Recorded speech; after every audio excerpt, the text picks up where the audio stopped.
takes to get justice restored.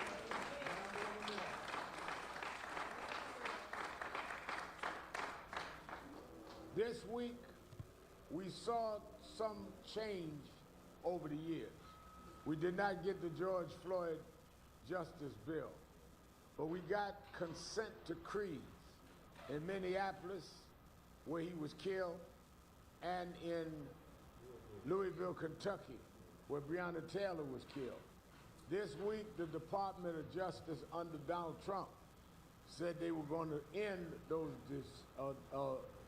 dissent decrees, which is tantamount to the Department of Justice and the president spitting on the grave of George Floyd.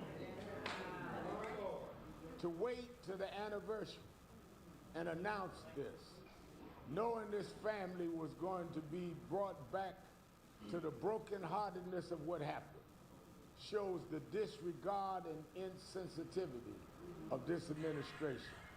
But the reason that we will not be deterred is Trump was president when George Floyd happened, and he didn't do anything then. We made things happen, and we're going to make them happen again.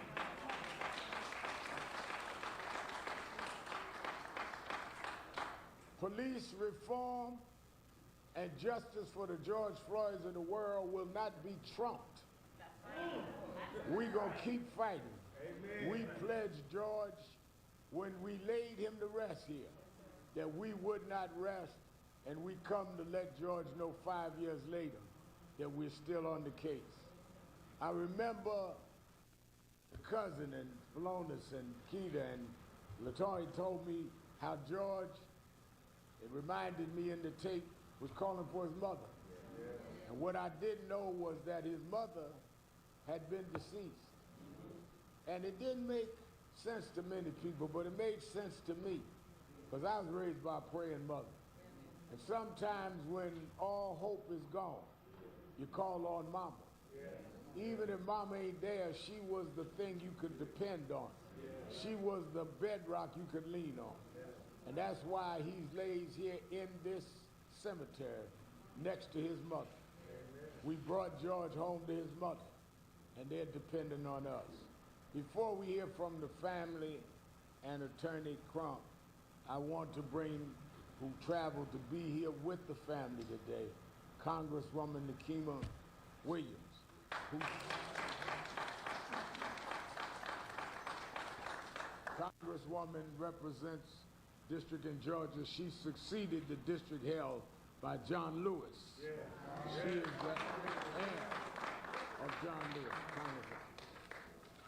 Thank you, Reverend Al, and thank you, Attorney Crump, for having me today, and to the family. I got up early this morning. I'm not a morning person, y'all, but there is no other place that I would want to be on this Sunday morning than to be here with you to let you know that you are not alone.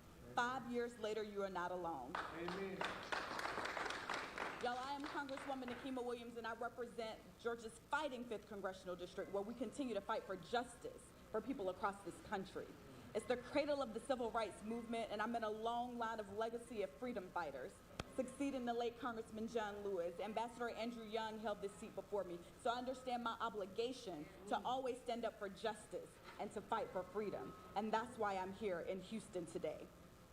So 5 years ago, we all watched what was happening across the country, and people got engaged and people got involved and commitments were made, and corporations made agreements with the black community and told us what they were going to do better. But it was all because of the courage of this family to stand up in a time when you were hurting, in pain, but yet you stood up and turned that pain into power, not just for your family, but for black people across this country. So for that, I'm grateful. But I know that as a member of the United States Congress, a member of the Congressional Black Caucus, we are the conscience of the Congress. We have an obligation to continue to do right by this family. Reverend Al, you're right, we haven't gotten the George Floyd Justice and Policing Act across the finish line. And then just this week, you've heard what is happening with the Department of Justice. But y'all, I serve in the seat that John Lewis held, and his final words to us in an op-ed, he left us with these words that I want to leave you with today. He said, "Let us not get lost in a sea of despair, because our struggle Our struggle is not the struggle of a day, a week, or a month. Our struggle is the struggle of a lifetime. And each generation has an obligation to do its part. So y'all, I'm here to do my part, and I will never turn my back on this family. I will be with you in this fight until justice. Thank you.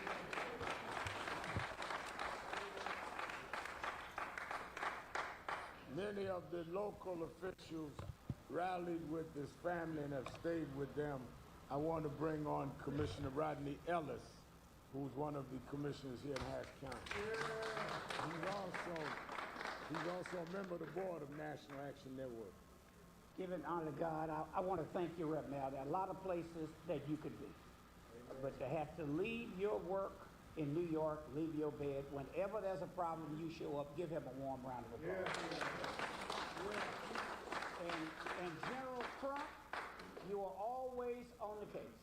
That's right. And we thank you. Give him a warm round of applause. He now lives in Houston.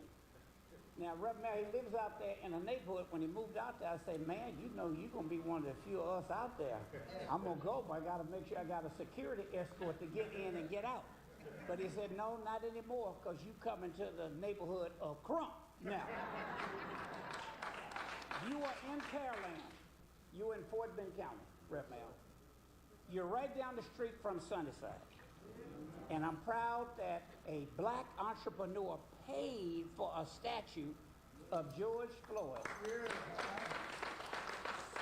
minutes from here.